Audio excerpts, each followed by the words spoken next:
Kira-kira Euro USD tanggal 20 Februari naik atau turun ya? Oke, kita akan update untuk Euro USD. Ini adalah lanjutan dari video sebelumnya di tanggal 18 Februari 2025. Oke, kalau kita lihat pergerakan yang kemarin, bagaimana pergerakan harga sempat tertahan pada wilayah dari area yang kita tandain di sini sebagai high tertinggi dari bulan Januari 2025. Oke, kita coba lihat di acuan time frame monthly. Yes, tepat, itu adalah high tertinggi pada bulan Januari 2025 dan ini adalah low-nya. Oke, kalau kita lihat pergerakan yang terjadi, maka ini adalah minggu ketiga di bulan Februari. Dan di bulan ketiga di sini harga masih bergerak naik atau turun, tetapi kita melihat informasi pada minggu kemarin di antara tanggal 10 Februari ini, kalau kita tandain dari candle yang terbentuk ya, itu adalah minggu kedua di 10 Februari. Coba kita lihat di time frame yang lebih kecil menggunakan di acuan time frame daily. Oke, kalau kita lihat pergerakan terjadi, maka harga masih ada terbentuk membuat high ya. Jadi masih membuat higher low, higher high, higher low, higher high pada minor structure-nya. Tapi kalau kita lihat dari gelombang besarnya, kita lihat di sini, maka kita masih melihat belum mampu break terhadap high tertinggi dari bulan Januari 2025. Oke, kita tandain ini adalah swing low yang tidak mampu di break, lalu terjadi candle yang cukup besar di sini, buyer masuk sangat signifikan, lalu berhasil tembus high, maka di sini terjadi breakout structure. Oke, ini kita bisa tandain sebagai sebuah swing low-nya. Tandain sebagai sebuah swing low. Ini juga boleh kita tandain sebagai sebuah swing low, dan ini juga kita bisa tandain sebagai area swing high, dan ini adalah swing high-nya dari internal structure. Ini juga saya boleh tandain sebagai major structure karena ini adalah low, ini adalah high. Ada contoh di bagian bawah sini. Oke. Nah, saya boleh hubungkan low yang di bagian bawah ini terhadap high-nya.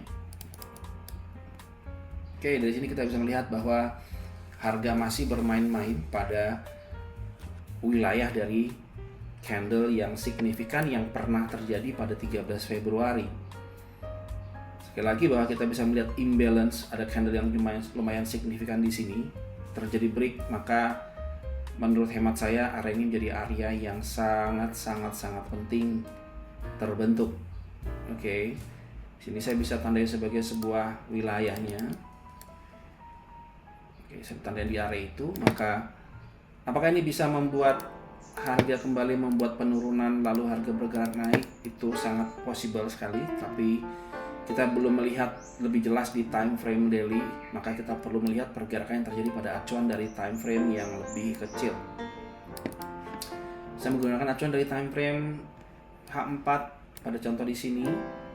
Kita coba lebih presiskan lagi di time frame yang lebih kecil, dan pada acuan yang kita lihat, teman-teman, maka kita bisa hubungkan swing high, swing low-nya. Contoh di bagian sebelah sini. Oke. Dari informasi yang terbentuk pada acuan time frame H4, Anda bisa melihat di sini membuat sebuah kalau boleh kita bilang sebagai membuat sebuah pattern. Itu adalah channel line.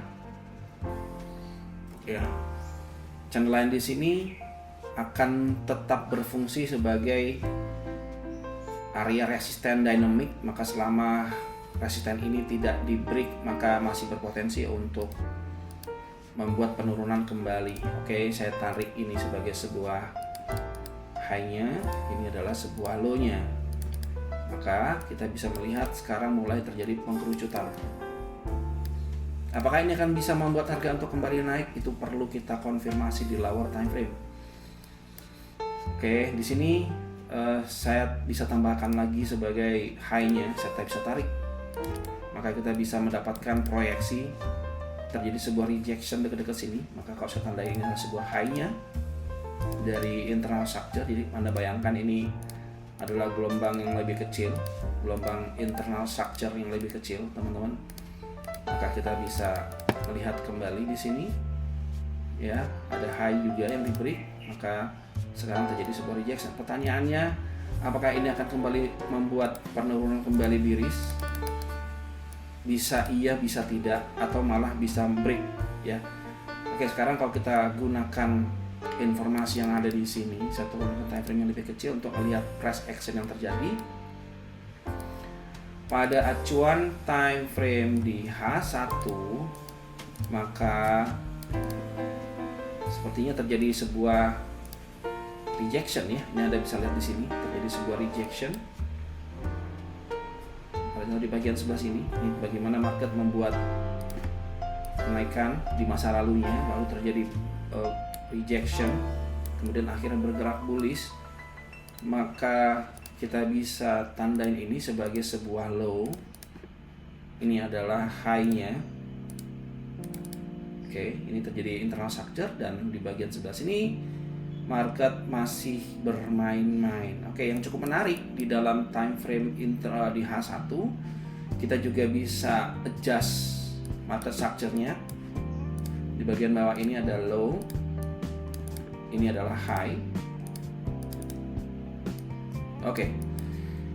Secara umum di acuan time frame yang lebih kecil, maka kita bisa melihat, ya, kita bisa melihat harga masih bermain-main di sini, masih bergerak sideways, dan ini adalah high-nya.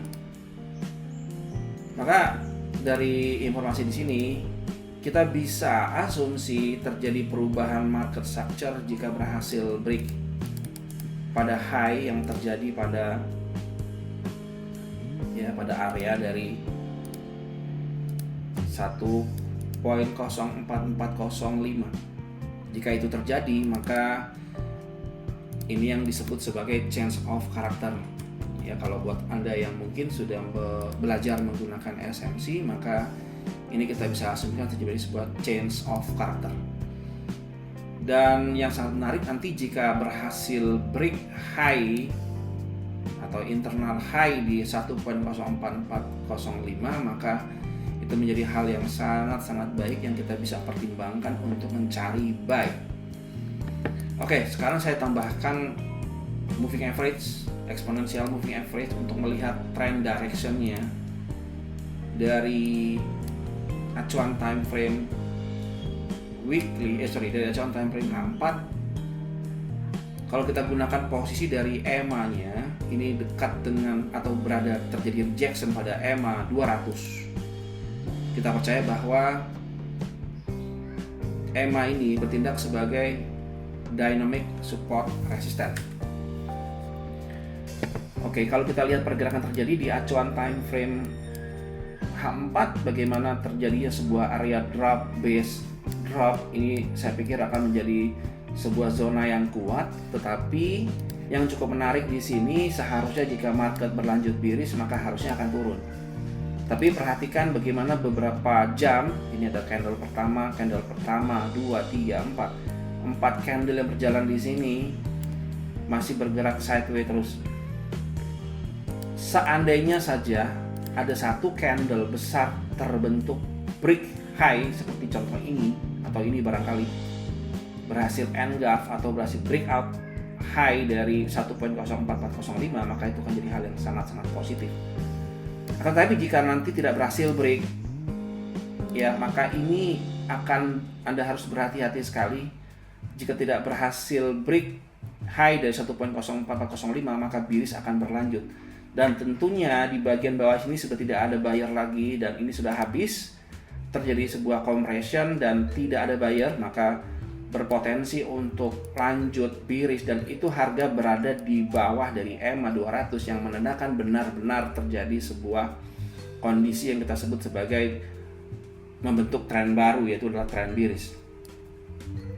Ya, selama tidak berada di bawah EMA 200, maka masih ada potensi membuat bullish berlanjut. Kalau kita perhatikan pada contoh di sini bagaimana ini membuat sebuah pattern yang semoga saja benar ya, maka ini akan membuat sebuah pattern yang kita sebut sebagai bullish flag. Apakah akan terjadi? Maka kita perlu pastikan nanti terjadi change of character atau tidak di acuan time frame M30. Ya, semoga bisa membantu, dan buat teman-teman yang tertarik belajar bareng, Anda bisa masuk ke dalam website kami di vtrader.id. Kami memberikan sebuah solusi, memberikan sebuah informasi yang sangat berharga. Kita bisa menyediakan blog artikel yang berisi tentang bukan cuma sekedar analisa teknikal, tapi juga fundamental, khususnya di gold, US dollar, dan euro. Buat Anda yang tertarik dengan gold, maka ini akan menjadi hal yang sangat menarik. Anda bisa belajar banyak di blog articles. Anda bisa daftar langsung gratis, teman-teman. Anda bisa klik link di bawah, ya, masukin aja nama depan, nama belakang, nomor WhatsApp dan email Anda. Anda bisa langsung join. Nanti akan masuk dalam sebuah komunitas kami. Bukan cuman dapat blog artikel, tapi Anda akan bisa langsung akses juga ke LMS yang sudah kami siapkan. Itu adalah course vtrader.id. Anda bisa dapetin banyak hal ya. Untuk awal kita menyediakan kursus untuk Anda yang benar-benar pemula, maka ini akan sangat membantu sekali. Bahkan mungkin buat teman-teman yang sudah biasa trading tetapi mungkin bingung membedakan apa itu pips, apa itu pipet, maka ini dijelaskan dengan sangat-sangat gamblang, dengan sangat-sangat spesifik. Anda bisa langsung daftar saja ya. Login to enroll, ini gratis ya. Ini adalah materi-materinya, bahkan Anda nanti bisa mendapatkan sertifikat ya, sudah selesai. Ini dia apa itu pips, lot size, dan jumlah unit dalam forex. Karena saya percaya ada beberapa di antara teman-teman yang mungkin melupakan ya hal-hal basic semacam ini, yang malah ujung-ujungnya sering ngalamin margin call karena tidak tahu bagaimana cara menerapkan money management dengan baik. Maka di komunitas kami menyediakan begitu banyak benefit yang Anda bisa dapatkan. Bukan cuma itu, tapi Anda bisa dapetin seperti kalkulator. Ini ada lot size, bagaimana cara menghitung lot size, bagaimana cara mengatur money management Anda dengan baik. Sebelum Anda masuk di market, Anda sudah tahu berapa risiko per transaksinya, dan ini semua Anda bisa dapatkan gratis.